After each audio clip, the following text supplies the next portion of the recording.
Hi, everyone. Welcome to Truce Talks again. We're still in that strange pandemonium pandemic time, but we have a very special guest today. We have been located in an amazing facility called Max 6 for a number of years now. And we're very privileged today to have the president of Max 6 talk to us. We have Kyle McIntosh with us. Thank you so much for joining us, Kyle. Hi, thank you for having me. Absolutely. It's been really exciting. We watched Max 6 for a couple of years before we really could move in. And we've moved in. We started with a tiny little space and it got a little bigger and it got a little bigger. And now it's going kind of cuckoo back there. And you guys have been so supportive and so helpful through all of this. So my thanks to you for that. No, thank you. Your story is exactly what we aimed to do, and who we want to work with is people that need a space, and who knows what that looks like, but some little space to do something, because I've got this big idea. And so if I can start with this, I can grow it as we go. And so as flexible as we can be, is as creative and growth oriented as you want to be. How did this all get started, Kyle? How did you come up with the idea of doing, it's a co-working space, our warehouse space is a co-manufacturing space, but you also have an amazing amount of sort of co-working space. Would you still call it that? We do. We've gone through lots of terms over the years. When we first started in 2011, it was my dad and I, and we wanted to do something together. He had retired, very much in quotes, and had been doing some hobbies, but was bored. I was working for a large nonprofit and loved the purpose of what I was doing, but was looking for something new to do that I could just pour my energy into. And all we knew when we started was we wanted to help businesses. And we wanted to help businesses that we thought could provide amazing value for the world and have success as a business financially, and what that means for all of their stakeholders in the long run. I guess when we first started, the word we were using, and when we launched this into the public in 2012, was we were an incubator. So Yeah. the space I'm sitting in right now is one of our co-working spaces. It's 10,000 square feet of space that we didn't even call it co-working at the time. It was an incubator where we'd have companies working in here that we could work hands-on with, we could put a little bit of money into and help them to grow. And we always had this vision, though, that there would be enough companies in here, enough people at the same time, that it would create this environment where it wasn't just us driving a program or a cohort of companies through something, but they were helping each other. This back and forth, whether it's water cooler talk or helping each other, or what resources do they all have. And the co-working started as just a way to introduce more companies into the environment, where it could really create that atmosphere that we envisioned from the beginning. The warehouse was really interesting because we had been doing this with the co-working in the building for some time, and we just kept getting businesses coming to us saying, I love what you're doing, and I don't need to move out of my house or my Starbucks or wherever and into an office space. I'm making stuff. I'm making things. I'm running lines of product. I've got consumer packaged goods. I've got cleaning supplies, whatever it was. And I need to get out of my garage and move into a space. But I, one, don't want to take on the overhead of too much space and a 10-year lease. And who knows what I'm locked into and where the business is going to go and what kind of flexibility I need. And I don't want to be by myself in a space where I could have access, like this co-working space, to all these other companies. Do you have something for us? And so, like many things around here, we said, sure, we'll figure that out.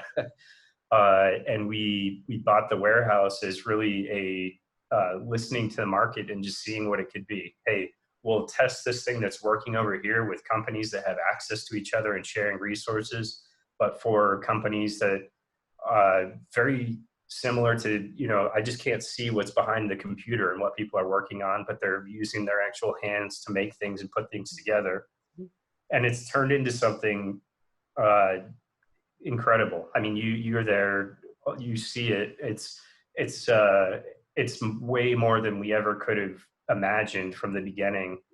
Uh, what it could be, which is a 38,000 square foot box, 4 walls, and hey, guess what? We've got square footage we could put companies in, separated mostly by chain link fence.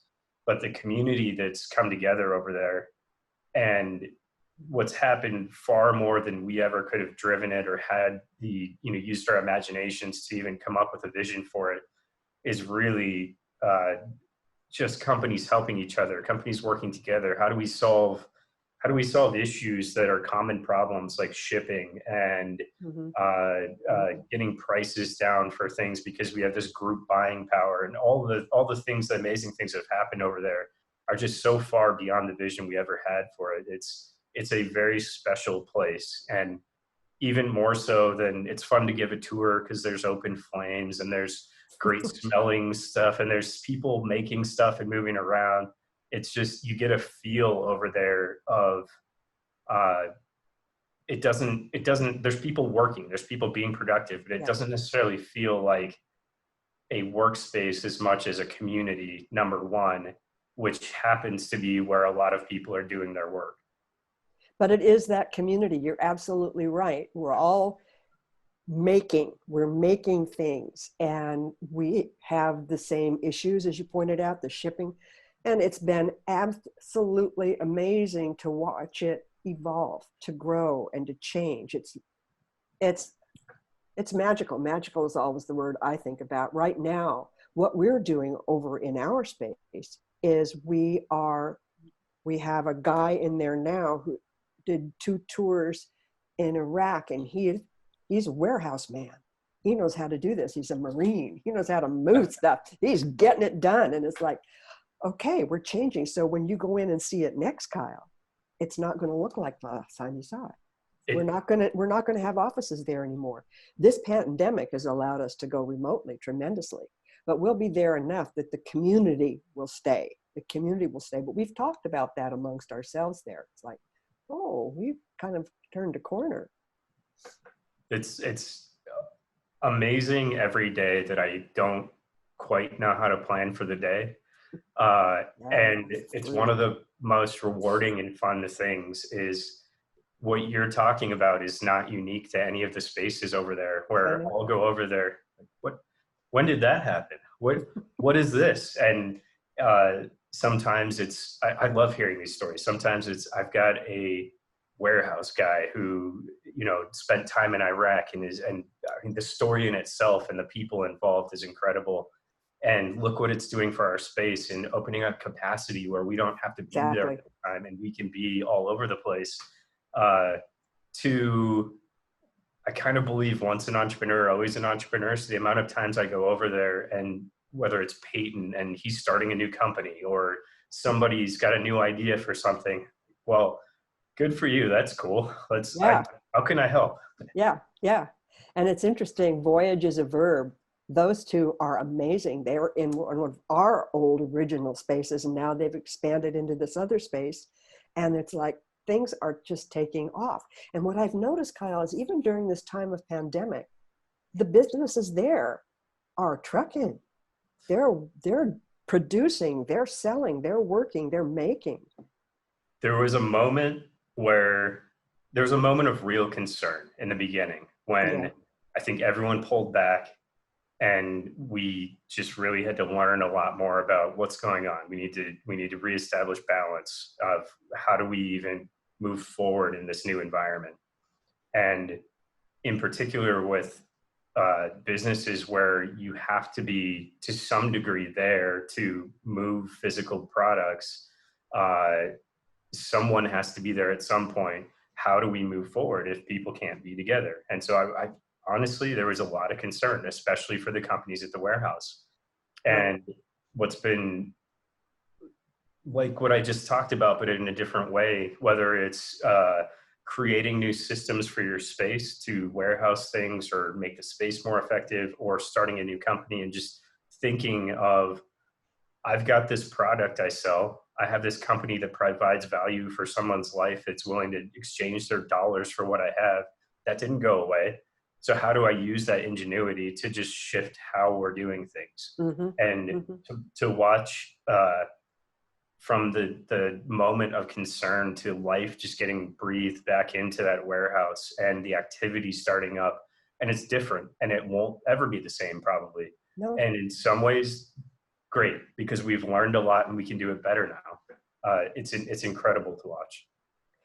I think a lot of your enjoyment, your joy, your vision in doing this is connected to the business model that you are working with, which is the conscious capitalism model. Ray's got his big sign up, Conscious Capitalism here. And we're all very aware of that relationship being the people first concept. And you are very, very active in the Arizona chapter, yes, of Conscious Capitalism? Yep, I've been on the board for since the inception, and we started the local chapter here at the time. So it's a global organization, and at the time we were the third chapter in the world. It was Really? I didn't know that. Chicago, Australia, Arizona. So those three great powerhouses that Wow. bumped in together all the time. We started the third chapter in the world. There's probably 50 something chapters now all over the globe. Talk about a little bit what differentiates conscious capitalism from, say, a B Corp or from a stockholder model. How is it different? What got you about it? It's a good question. And we have this sometimes refined discussion, sometimes debate around what is different. Because I think, especially when you talk about B Corp, it's that same mindset of somebody who is going into starting something in the world through business to create a positive outcome for as many people as possible. Mm-hmm. And so, set aside from the too often Wall Street quarterly returns and this just model that is so wrapped around benefiting the shareholders and the financial stakeholders in the short term, mm-hmm. that they lose sight of how even they can benefit from looking at the long term and all of their stakeholders. And so it's not dissimilar at all from B Corp, where it's this thought process of how do I take what I'm doing today?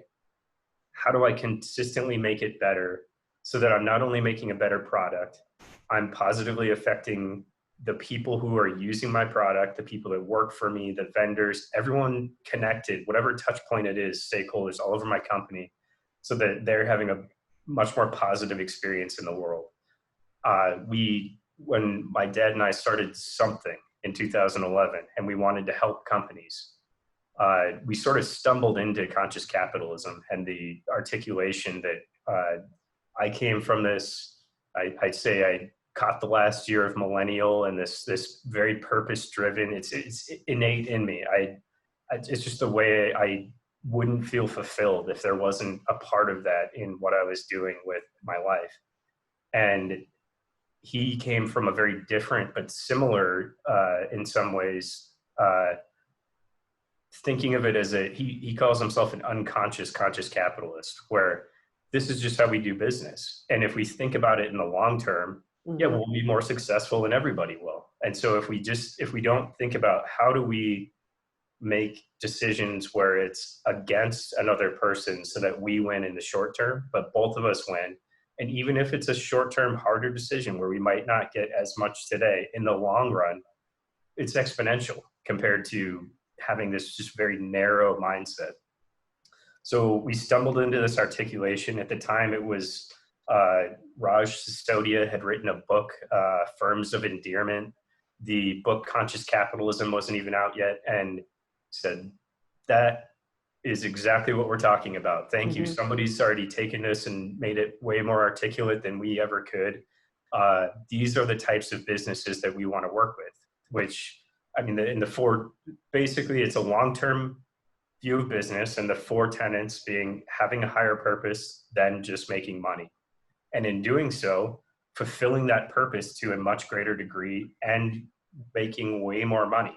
All the money is a yardstick to your ability to provide that purpose to more people. Having a conscious culture where people are showing up to do what they love.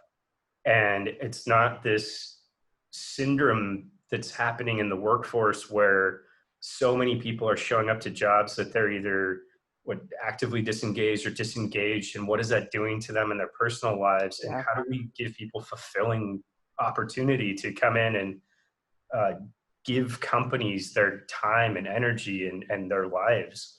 Um, Having conscious leadership, which is the leadership to say, I'm not going to focus on just this quarter. And I may take a hit a little bit just this quarter, but because I'm making decisions that are going to positively affect everybody in the long run. And this stakeholder model, which is, like I said, it's not just the company and its financial shareholders, and they're tied together. We get taught about this in business school, and the success of the shareholders is the success of the company, and that's all that matters. And if they get all their money, they being the shareholders, and they Yeah. pull out, good for them. The company was successful. But I think of it like a golf ball. What are all these little divots, these little touch points all over the company? It's like an orb. What are all like I said earlier, the vendors, the customers, the employees, the community, the global impact of what's going on with the organization? How do we think about all these things? And by doing so, everybody wins. So we focused on that. It's always been the lens that we look through in making business decisions. And our goal with the actual organization of Conscious Capitalism Arizona was to, hey, there's a lot of unconscious conscious capitalists out there, people who created a business to go and do good for other people. How do we bring this language, this articulation, these conversations to other people so that, one, we can sort of combat this narrative that was out there to some degree of business can be bad, capitalism is bad, and which is looking at this very short-term mindset of business. And two, business is hard. How do we grow a community of people that can have conversations about, no matter what industry you're in, how do I do one step better today than I did yesterday? So through the association, the Arizona Association, people from all around, not just Max X, but from all other businesses around the area, get together and have these kind of fulfilling discussions. Is that's been my experience. That's what I see. Yes, it's amazing to watch because I think everybody walks in the door wanting to participate in some version of that conversation. Mm-hmm. How do we talk about business as a force for good? How does my business fit into that? What am I doing? How could I be doing better? And how can I think the really cool thing is, how can I learn from others so that I can keep doing more good?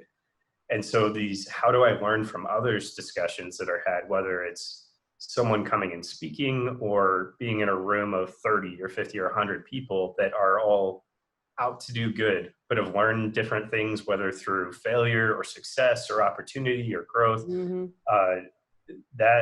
Those are the cool rooms to be in. The cool conversations to have that I really like are seeing someone light up because that just solves something that I've never been able to think about it or really pinpoint. How do I take my company and do something to really make it a special place for my employees? How do I really not just have values on the wall, but create a culture in my business?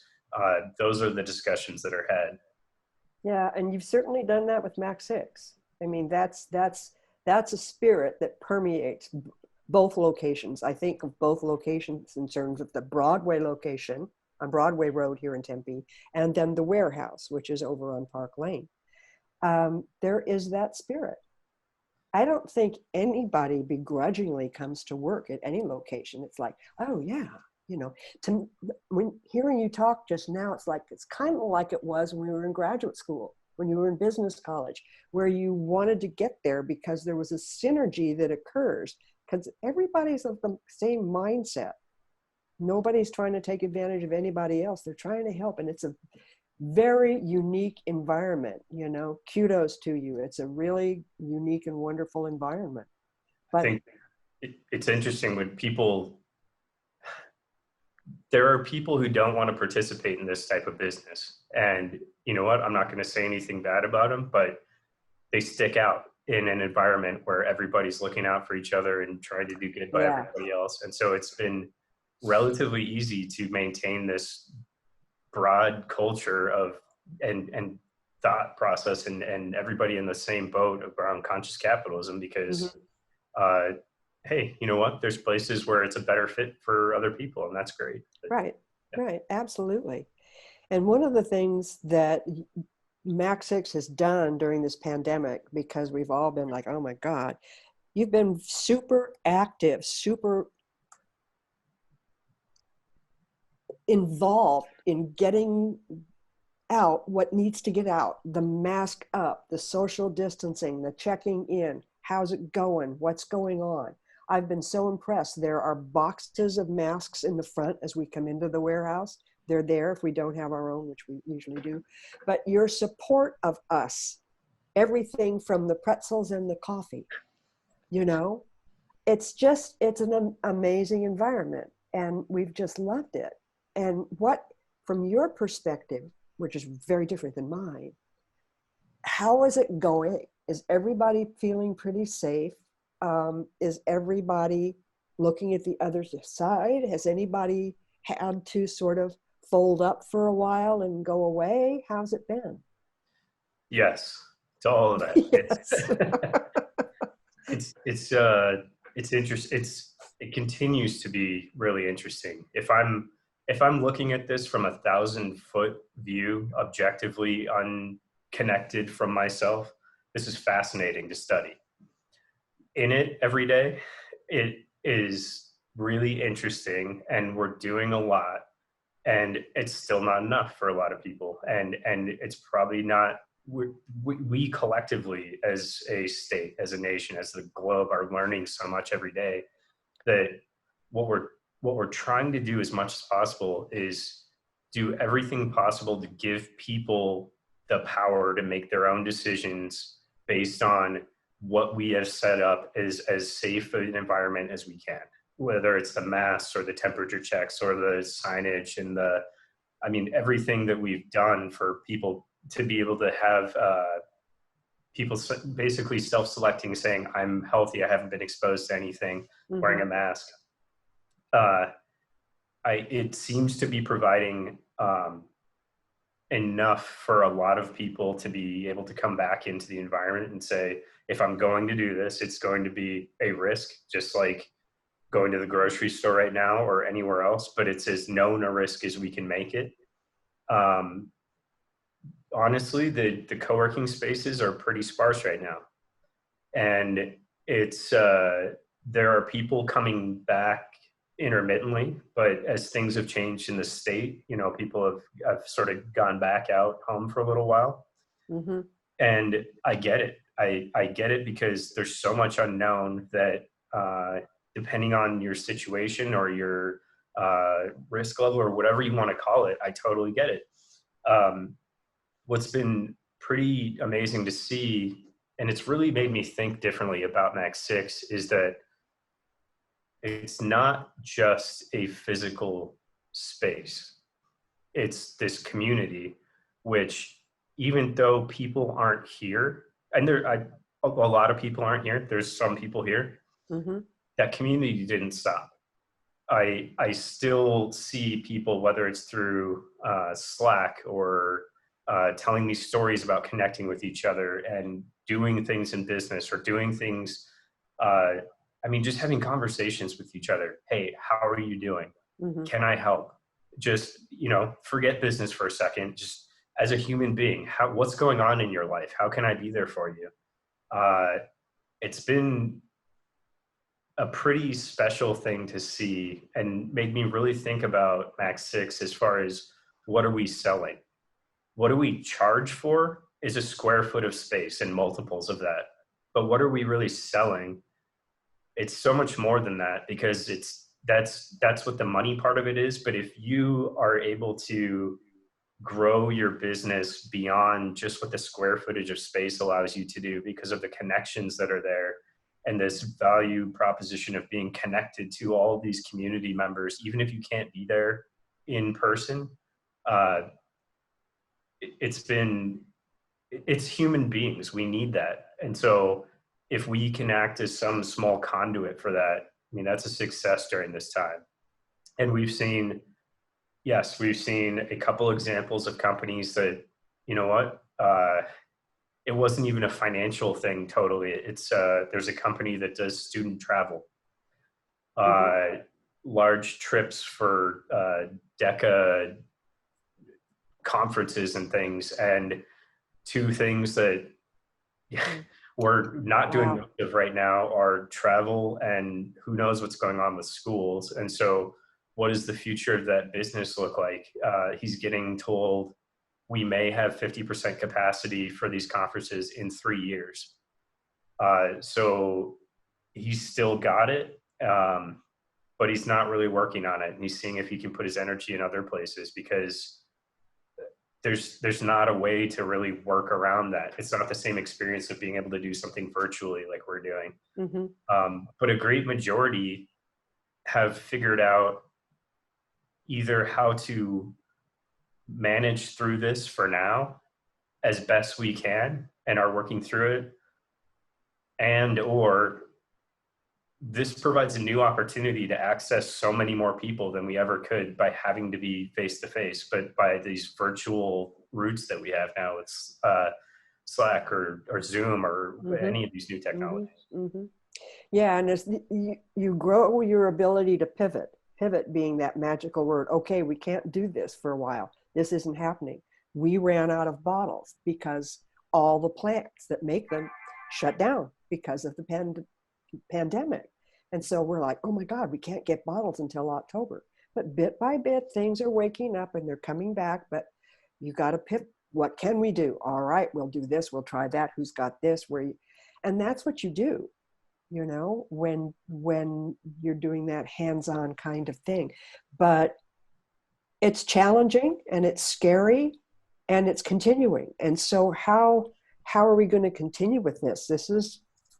It's real interesting. It's real interesting, you know. It is very interesting, and it's, I think, of equal importance with how do we pivot as an organization to overcome these obstacles, like with the bottles, or people are in large part not in our co-working spaces right now. I think there's something that's not being talked about as much, but this personal, individual obstacles this is putting in people's way, the emotional toll this is taking on people. It's huge. And whether because of unknown, fear, even doing Zoom is incredible compared to where we were 2 years ago. If I'm sitting in a chair at my house and my only interaction is through a computer with other human beings, that takes a toll over time. And so I think I'm starting to see more of these sort of individual pivots, or maybe it's just mind framing, shifting my mindset, reframing this. How do I understand that there's fear and uncertainty, but how do I get as comfortable as I can be being uncomfortable? How do I still provide value to the world with all my time and energy in this world where I'm not sure what tomorrow's going to look like? Yeah, that none of us have been here before. We can read about it. We know that there have been other flu epidemics, there have been plagues, but there's so many of us on the planet now, and we are all connected through our supply chains. And it's really an interesting phenomenon. And you guys are doing a great job handling, from your perspective, that we've been kind of wondering about the co-working space, how that's going to evolve, because I think it will. think you're going to come up with another way to frame it, to position it, to do it, because the resources there are phenomenal. I think of Scott downstairs, who's got that marvelous gym going on. He's got he's got hands like bear mitts, bear claws. They're so strong. He's really good. Yeah. And there's just all kinds of resources at Max 6 that people are going to come for, because not only the leadership resources, which any small business needs, you just can't do it in a vacuum. You can't, you won't go anywhere. So you have the leadership resources, you have the physical resources, and you have the community resources. And that's a pretty attractive package. That's pretty, so as you get the word out and you're involved with the Tempe Chamber of Commerce now, Yep. they're still there. Yeah. They are.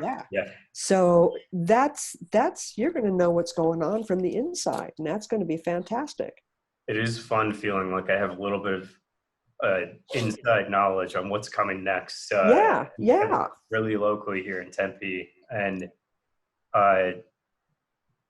so one of the interesting things we're seeing before the chamber is there's these very large organizations like GoDaddy, Charles Schwab, there's most of them who, whether through liability concern or real concern for how do I have a safe work environment for their employees, how do we get 17,000 people back to work globally? Yeah. If we ever do that. And so if one of the interesting trends I'm seeing is, hey, I just got told from my large organization, I can't go back into the office until at least October. Maybe I never go back into an office, but I need a space at least part-time where I can get out of my house and do some work. And so we're starting to see some of that. And so it's shifting the dynamic of who's coming into our spaces, and whether it's the leadership training or the resources or the gym or, amenity base or the community, it's people that want things for their life, that we have stuff to address all that. And so whether they're coming from much larger organizations or starting their own company, it will continue to be this really cool community of which the Tempe Chamber definitely is a part of, and moved in a little less than a year ago, where this is their full-time space now. And that is a unique chamber. I've been a part of other chambers and they all do good things. Not in the way that the Tempe Chamber does it, where the amount they do for the community, which is outside of just networking groups for small businesses and some marketing efforts for getting the word out about small businesses in the community, but real advocacy in the community and real work to promote not just businesses, but initiatives that are going on in Tempe, and in connecting with the city of Tempe or Local First and what they're doing to come into Tempe in a big way, and other organizations. It's a very different chamber that's doing some pretty big things. I feel really fortunate that our business is located here. I do too. I've lived here for 33 years, the usual thing, graduate school, and I stuck. Tempe is very different than a lot of other municipalities. There's an openness. These organizations are open. You can get on committee. You can have an impact, and you're doing it. And that's what I love about Tempe. It's open to you. It's not removed. It's not above you. It's there. Use it. It's just enough Wild West where we'll support you to try something new with just enough structure around, but not if you're going to blow something up or hurt other people or anything. But I think so many municipalities, it's like HR people. There's two different roles. One is supporting people to grow, and one is telling people what they can't do. And there's too many municipalities get stuck in that telling people what they can't do. Yeah. And there's an important role there, but not where you're squashing everything when people are trying to create new, vibrant communities and companies and art and everything. Tempe is a very different place. And it's changing so fast. Tempe is evolving so quickly into becoming a city. It used to be Tempe Town.